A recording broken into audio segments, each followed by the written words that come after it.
Welcome to Entrepreneurship at Rowan, an official production of the award-winning Rowan Center for Innovation and Entrepreneurship. We cover the entrepreneurial pulse of Rowan students, faculty, and alumni, prepared to be Rowan proud.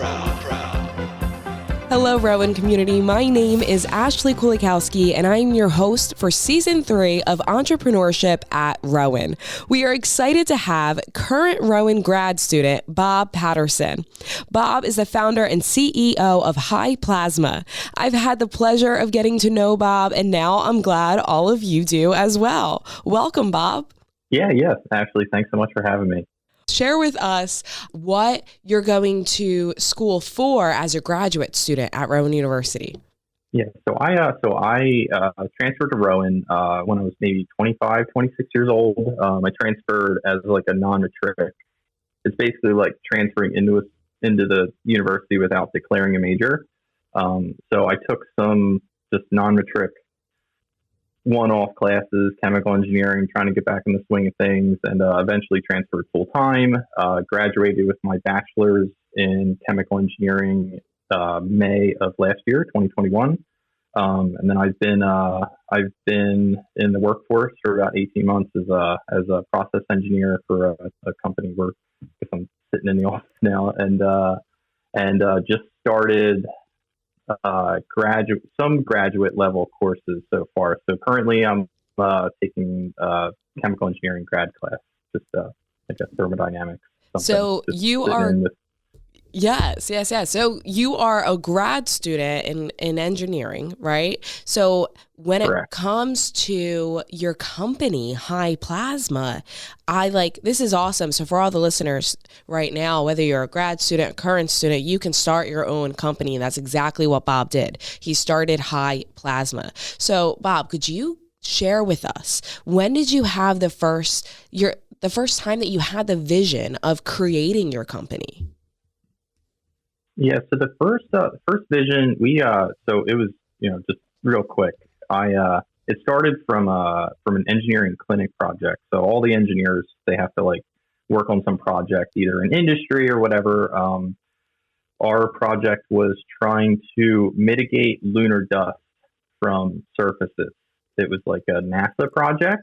So we created this, so just for all the listeners, it's not like my company Plasma. It's not plasma like in your bloodstream kind of thing. It's plasma. It's like it's basically like this is some of the trouble of my technical field trying to be able to explain it and relate it in an easy to digest way for non-scientific people. Plasma. It's a little bit like a liquid, a little bit like a gas kind of thing.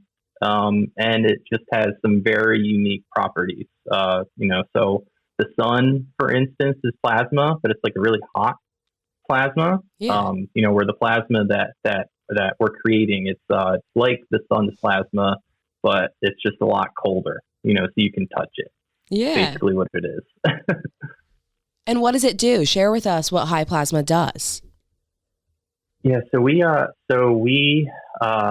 vision is to build devices that would be sold to cannabis processing companies. Basically, there's a big problem in the cannabis industry, even now, where almost 20% of what you harvest, you have to throw out because it doesn't meet state regulations for mold or yeast, bacteria, a host of other pathogens. So every batch that you make, it has to be sent to an independent lab. They test it. If it comes back good, you can sell it. If it doesn't come back good, then you have to either make it good or throw it out. And right now, there aren't very many ways to make it compliant. So that's where my company comes in. So we would tailor special solutions and create devices that cannabis processors could themselves use to make their crop compliant. Wow. No, that's incredible. When he first told me about your company too, I just thought this is an incredible device. And to know the vision started too at a Rowan clinic is super cool too, especially we're all on the Entrepreneurship at Rowan podcast. So to see how the fruition of how you started in a clinic and now it evolved into a vision of your company, that's incredible. So when it comes to high plasma, who is on your team and what are their roles? What's your role? Yeah, so it's mostly me right now. I guess as far as the team goes, I work with one of the chemical engineering professors, Dr. Thompson. I mostly consider him a colleague slash scientific and engineering advisor. That's awesome. And then, besides that, I have, I'll outsource different things. Like I have like a really good patent lawyer who's helping me, to essentially craft a strategy that will get me very protected and make my company more desirable for large investors, things like that. But 99% of the work is me, and if there's a little bit of work, like there's like certain things that, that I can spend some of my money so someone else can do for me. Like I could make these tiny little micro devices by hand, or I could have somebody else do it for me. Yeah. So there's a little bit of that, but as far as the company goes right now, it's basically me. And at some point, I have friends that are good with certain things. So I've one of my buddies, the genius, like a controls engineer. So he's going to figure out how to program the device, and it's like a robotic device. So it has to administer plasma in certain ways, and I guess from that aspect, yeah. But it's mostly me. Yeah, no, it's incredible. And what's great that you just pointed out two things as I was listening to you, and not many people do this, and I love that you did it. You pointed out outsourcing, and then also how, while yes, it is you and you're the head, obviously you're the head of the company and you're running the company, you also you look at the people that have been helping you as a part of the team.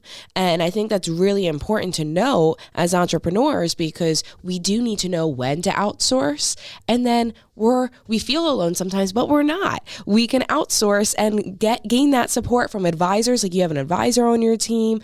And also from looking around, you have a friend that you call a genius that will be joining your team eventually. So being able to acknowledge these things are really important steps as an entrepreneur to have that successful company. And like overall, real quick, so we can just make sure that our listeners truly know what high plasma does. So high plasma is creating really these devices that provides accessible cannabis for accessible and desirable cannabis for dispensaries, for individuals in need of cannabis, whether it's medicinal or recreational. All in all, you're providing accessible cannabis through these devices. Yeah. Ultimately, right. There's been a lot of scares, and there probably will be more scares in the industry as a whole. There was a while back where a couple people died from inhaling vape cartridges, and they had to figure out, basically what chemical are we throwing in there that people are dying from, right? There some people are enough into the cannabis industry to see that companies lose a lot of like marketable value, or a lot of negative exposure happens when some worker documents that some company is like selling this moldy weed, because there are ways that companies can find some independent lab that will is less stringent and says their THC content is a little higher than it actually is, or basically they're not doing best practices, and it's having a device like high plasma is is offering, you get to save all the good stuff. You don't lose your THC amount of THC. You don't lose your CBDs or cannabinoids or terpene profiles or flavor, aroma, like all that stuff stays, but you're killing all the bad stuff. And from a marketing standpoint, we're starting to reach out to companies that are trying to, ultimately, the vision can be like, oh, like this weed has like the high plasma seal of approval. Like it was cleaned with this amazing device that kills all the bad stuff and saves all the good stuff, totally inert. That's kind of the goal. Yeah. Well, and especially, so the cannabis field right now too is serving so many people medicinally. Like I have epilepsy and I run an epilepsy nonprofit. So I've seen the impact that it has within our community, and that safety component truly matters. So what you're doing is so impactful and it's needed. You saw a need and now you're solving it through high plasma. So speaking of high plasma and your market, you just shared a tiny bit about your market. Could you share with us what your target market is and how do you believe is the best way to engage them? Yeah, so it's strictly business to business. It's not. I'm not going to sell this device to an individual user who can, clean their, like couple grams of weed they smoke a week or whatever. It's more of a purely business to business. Market dollars. Like the cheapest device I could maybe sell for like 60, 70 grand. But then it just kind of goes up from there. It's really, how much cannabis do you want to process in a day or per week? And then we essentially build, devices based on customer need. So your target market is B2B. You see the needs and you're meeting the needs through high plasma. When I first met you, it was through Rowan Center for Innovation and Entrepreneurship's Accelerator Business Bootcamp. So can you share your experience with our listeners and how did that better you as an entrepreneur and how did it better high plasma? Yeah, sure. So it helped a lot. And, just that name, the Rowan Center of Innovation and Entrepreneurship Startup Bootcamp, a lot, right? So it was amazing. It was an amazing experience for me. So, basically what we did over the summers, like every other week we did this. It was called like a lunch and learn kind of thing. We would meet with some industry expert in some field, whether it be like patent law or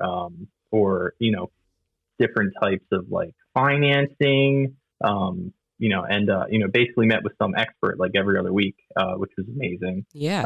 It kept me extra engaged in my idea. Because honestly, back at the start of the program, it was, kind of like a fledgling idea, that didn't have too much legs to it. And then,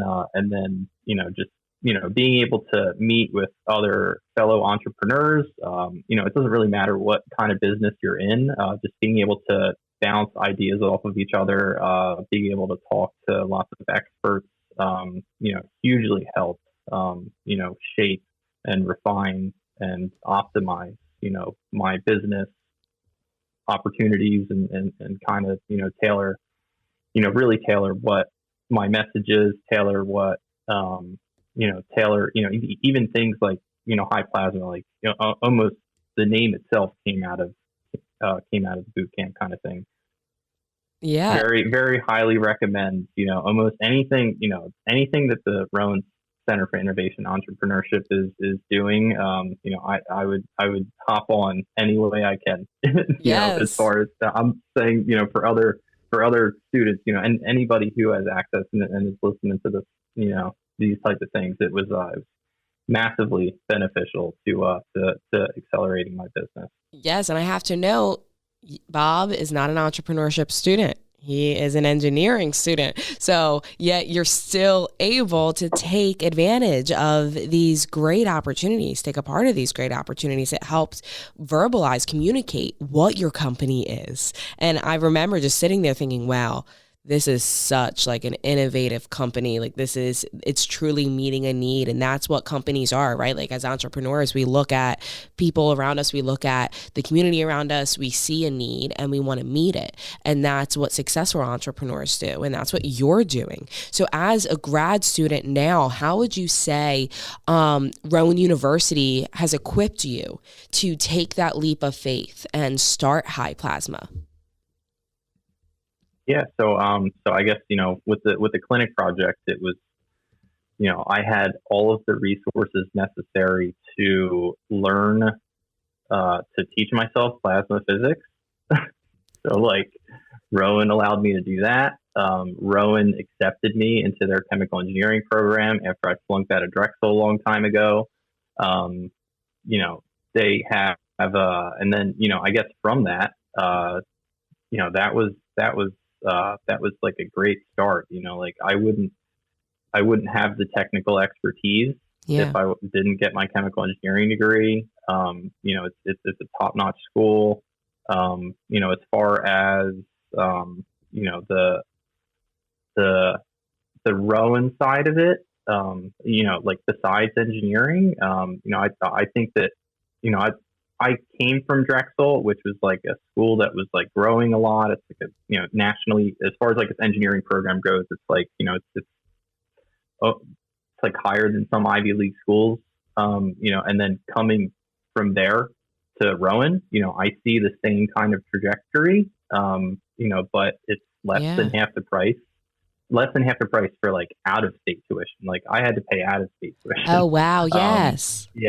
Yeah. So like in-state tuition is just like a no-brainer. Like, why would you go? Like, if you're living in New Jersey and can get in-state, like, it's almost like a no-brainer. Or like even if you're like out of state and you're going and you're like in Philly, like where I was living in Philly, it was a 20-minute drive to Rowan. It was like it's super accessible, amazing education, and had a lot of amazing opportunities, like, being able to collaborate with NASA propulsion engineers on a project, being able to, write grants to the U.S. Department of Agriculture, and, being able to take that tech. And then, after that, like from those experiences, I just crafted my own company, which, Rowan Center of Innovation and Entrepreneurship helped to, mold, refine, and really accelerate as well.